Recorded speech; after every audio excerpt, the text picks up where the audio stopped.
السلام عليكم، إزيكم؟ يا رب كلكم تكونوا بخير. النهارده هنعمل طاسة كفتة، إنما إيه، من الآخر، حاجة بجد تحفة جدًا، حاجة كده هتسعفِك أوي، أوي، أوي، تقريبًا كده نُص ساعة وأقل هتكوني عاملاها، وتقدري تاكليها بقى بعيش أو تاكليها مع رز أبيض أو تاكليها مع مكرونة، حاجة كده في منتهى الجمال يا جماعة والروعة الريحة، هتلاقيها مالية البيت كله. يالّا بينا نشوف عملنا إيه. أول حاجة معانا هنا المكونات كلّها، والمكونات بتاعتها على فكرة مش كتير بس أنا مجهّزاها، تمام؟ معانا هنا 900 جرام من اللحمة، يعني معايا 2 باوند ومعايا كمان بصلاية مبشورة ودي علشان تتبيلة الكفتة، ومعانا كمان توم مفروم، ومعانا طماطميتين أو 3 مبشورين على المبشرة، وممكن حضرتِك تضربيهم في الكبة، ومعانا كمان بصل معانا فلفل أخضر وفلفل أحمر كلّه بارد، ومعانا بصلاية وبقدونس وفلفل حامي، ومعانا كمان معلقتين من البقسماط الناعم المطحون، ومعانا بُهار حلو، ومعانا كمان فلفل أسمر وملح، ومعانا حبّهان ومعانا كمان بصل باودر وبيكنج باودر ومعانا معلقة من مرقة الدجاج، دي كل المقادير بتاعتنا، وحضرتِك تقدري تضبّطي المقادير زي ما تحبّي، والمكونات يعني ممكن بدل البهار الحلو اللي هو الكبابة الصيني، حضرتِك ممكن تحطّي رشّة من البهارات ال7 تمام، بس أنا مستخدمة البهار الحلو بدل جوز الطيب. هناخد بقى هنا معلقتين من البقسماط المطحون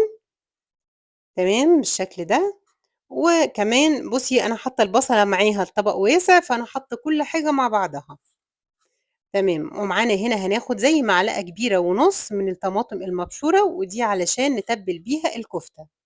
إحنا لسه هنعمل صوص، فإحنا دلوقتي بس بنشتغل على الطماطم على الكفتة نفسها.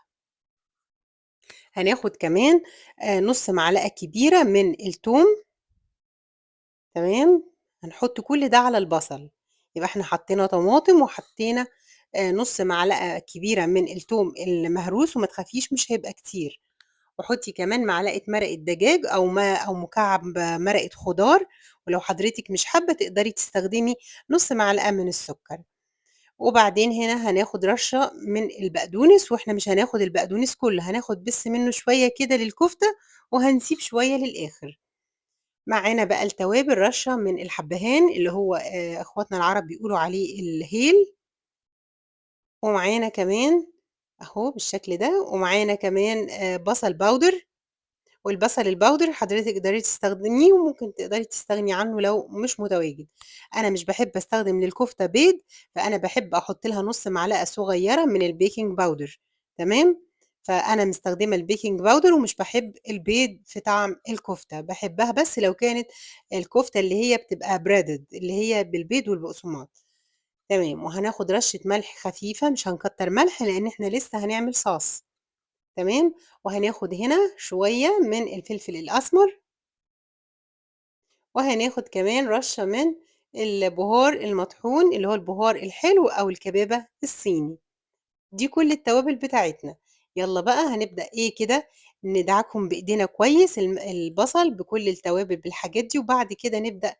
نتبّلهم بقى مع الكفتة، وعلى فكرة البصلاية إحنا مش مصفيينها من المَيّة بتاعتها، إحنا عايزينها زي ما هي بالمَيّة بتاعتها، تمام؟ واعجني بقى كده الكفتة 5، 6 دقايق حلوين كده على إيديكِ، يعني ما تزهقيش، بس لغاية لمّا تلاقي لونها كده افتحي شوية وبدأت تبقى ليها أنسجة كده واضحة قصادِك، بُصّي أهو، تمام كده، هو ده اللي أنا عايزاه، هاعملها صباع صغنّن كده يكون قصيّر، وبعد كده هابطّطها عشان تدّيني الشكل اللي هو ال الشكل البيضاوي اللي حضراتكم شايفينه ده. الطاسة دي يا جماعة تجنن، تجنن، بجد طاسة تسعفِك جدًا، وبتعمل كمية حلوة جدًا، تمام؟ أهو بالشكل ده، دول زي ما قُلت لحضراتكم دول 900 جرام أهو، وبعدين يالّا بينا بقى على طاسة سخنة مسخّنينها كويس، وننزل فيها بشوية من زيت الزيتون، إحنا هنحمّر فيها الكفتة، وبعدين هنعمل فيها هي برضه الصوص، تمام؟ فهنا بقى إحنا عايزين بُصّي، نار عالية والّا نار واطية اللي إحنا أو منخفضة اللي إحنا هنعمل فيها الكفتة دي ونحمّرها، لأ، إحنا هنعملها على نار عالية. ليه؟ أنا مش عايزاها تنزّل أي juice من جواها أو أي عصارة، أنا عاوزاها تبقى يعني زي ما تقولي تقفل المسام بتاعتها، عشان كده عاوزاها تاخد لون، ولكن هي مش هتكون استوت، هي بس هتكون بتاخد لون علشان تحفظ المَيّة بتاعتها أو العصارة بتاعتها جواها، تمام، عشان تطلع معانا طرية وتجنن. عفوًا، بالشكل ده، وبعدين أهو نطلّعها وبعدين هنرجع تاني ونعملها برضه بنفس الطريقة، كلّه كده هنخلّصه كلّه أهو بالشكل ده، خلّصنا الكمية كلّها أهو تمام، بُصّي بقى هي هشة وجميلة إزاي، وهتشوفي بقى جمالها وطراوتها لمّا نخلّص تسوية، مش تطلع ناشفة من جوّه والكلام ده تحفة، هتطلع تجنن. طيب يالّا بينا بقى دلوقتي مكان الكفتة ما اتحمّرت هننزل بالبصلاية المتقطّعة والبصلاية مش مبشورة، هي بصلاية كبيرة أو بصلتين وسط، وكل ما هتكتّري شوية البصل كده، كل ما هتدّيكِ طعم مسكّر وجميل بعد لمّا تستوي. كده خلاص خدت تشويحة وبدأت كده الطروف بتاعتها تاخد تحميرة خفيفة جدًا البصلة، نزلنا بقى بالتوم أول ما ريحته طلعت هنبدأ ننزل بال هنبدأ ننزل الفلفل الألوان اللي هو الأحمر والأخضر، وأنا حاطة أحمر عشان بيدّي شكل جميل، أمّا لو حضرتِك ما فيش غير الأخضر استخدمي أخضر بس، والفلفل الحامي برضه حضرتِك بتستخدميه حسب الرغبة، لو بتحبي الحاجات تكون spicy شوية. هنا بقى ده دبس فلفل، دبس الفلفل هنا مش بنستخدمه لطعم فقط، لأ إحنا بنستخدمه لغرضين، الغرض الأول الطعم، إن دبس الفلفل يا جماعة بيدّي طعم جميل، دبس فلفل حلو، تاني حاجة هيدّينا لون حلو أوي عشان أنا مش عايزة أستخدم صلصة، تمام، فهو طعم ولون. نزلنا بقى بالطماطم المبشورة وهُم طماطمتين أو 3 تمام، على حسب حضرتِك ما هتعملي قد إيه، بس هي ده اللي هيعمل لِك الصوص. وبعدين نزلنا بقى بشوية مَيّة كمان على في نفس الطبق خدنا شوية مَيّة ونزلنا، يالّا بقى نزلنا ملح وفلفل وكزبرة ناشفة وكمون معلقة مرقة دجاج كده صغيّرة وورقتين من اللورة تمام، يبقى إحنا نزلنا هنا بالبهارات بتاعتنا ملح وفلفل أسمر وكمون وكزبرة وبعد كده ومرقة دجاج وورق لورا، وبعد كده هننزل أهو الملح ونضبّط بقى الملح، إحنا بقى هنزوّدها سِنّة مَيّة كده زي ما قُلنا مع الطماطم، وبُصّي هنا كمان سِنّة مَيّة مكان ما نزّلت الكفتة، إحنا عايزين العصارة كلّها، أنا مش بارمي حاجة. وبعدين رشّة بقدونس، وهنوطّي بقى هنا النار، هنا تمام وطّي النار بقى خلاص، يالّا، وبعدين هنغطّي عليها ونسيبها، اسمعوا بقى الجمال. حاجة كده يا جماعة والله تحفة، أتمنى إن الصوت يعني حقيقي يكون واصل لكم، تحفة،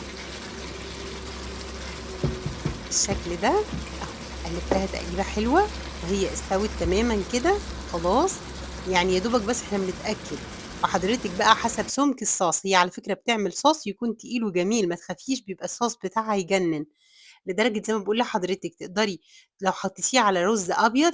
يعني تحفة، كل اللي هياكله هيتبسط أوي، هي بصراحة ريحتها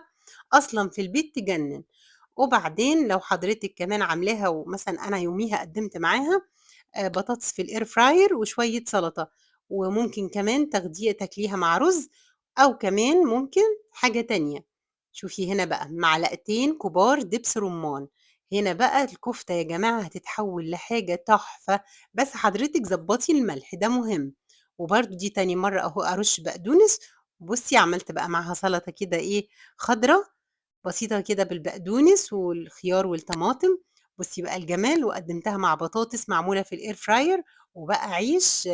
أسمر، حاجة كده في منتهى الجمال. شوفي بقى أنا هاورّي حضرتِك الهشاشة بتاعتها عاملة إزاي، بُصّي،